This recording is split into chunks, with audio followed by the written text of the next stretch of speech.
as we face the real and immediate dangers of climate change, it may seem almost inconceivable that even today, the Amazon rainforest continues to be burnt down for short-term profit.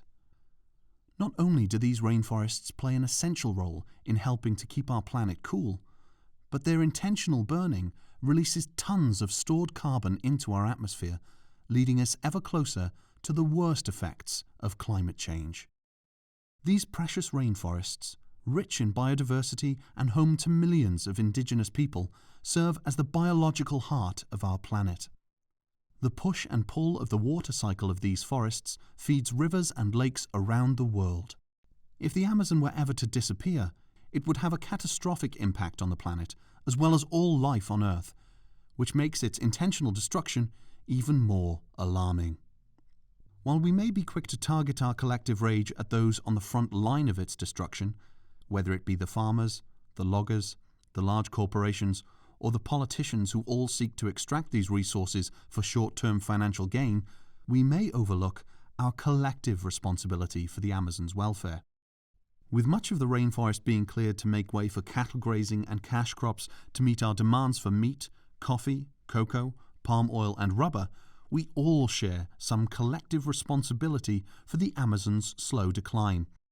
Which leads us on to asking some deeper questions. Why do we continue to treat the Earth's natural resources as if they are an unlimited resource? And why do we find it so difficult to live in harmony with our natural environment, given that we have done so for the past millennia? And why are we so blind to the harm we continue to inflict on our planet despite the obvious dangers we face? To answer these questions, we need to look deep within if we are to discover the source of one of the greatest tragedies of the modern age, which is the broken relationship between humanity and nature. Because it is worth reminding ourselves that it has not always been this way. While we have always intervened in nature, we have always been in tune with it and have received what nature has allowed, as if receiving from nature's own hand. Even today, Indigenous communities throughout the world continue to live in harmony with their natural surroundings, but we no longer do. It would seem that we have lost something that we once had. To understand the reasons why, we need to explore the dominant mindset that is shaping how we view and treat our world. Pope Francis calls this the technocratic paradigm, and this way of interpreting reality lies at the heart of the ecological crisis that we see today. Due to the rapid growth of technology, our relationship with the natural world has been radically transformed.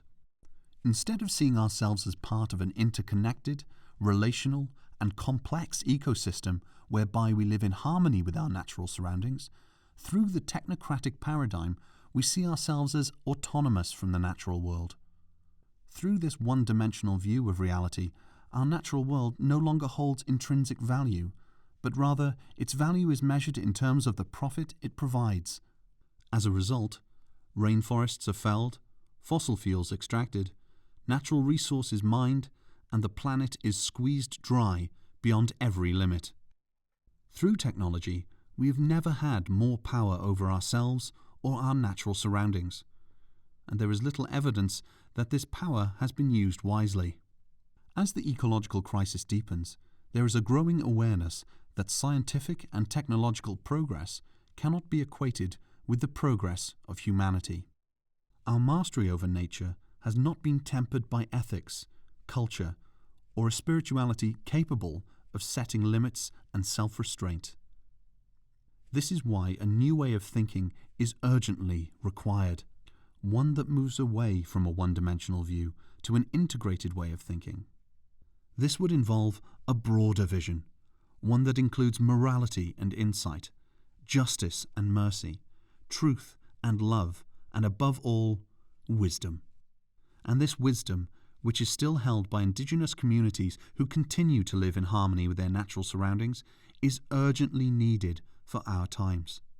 The peoples of the Amazon, therefore, play an essential role in helping us to rediscover what we have sadly lost, that is, our interconnection and dependency on the fragile ecosystems to which we belong, as well as a deep respect for God's creation. And by doing so, we can begin to heal and restore the broken relationship between humanity and nature, where we work together to care for the earth, our common home.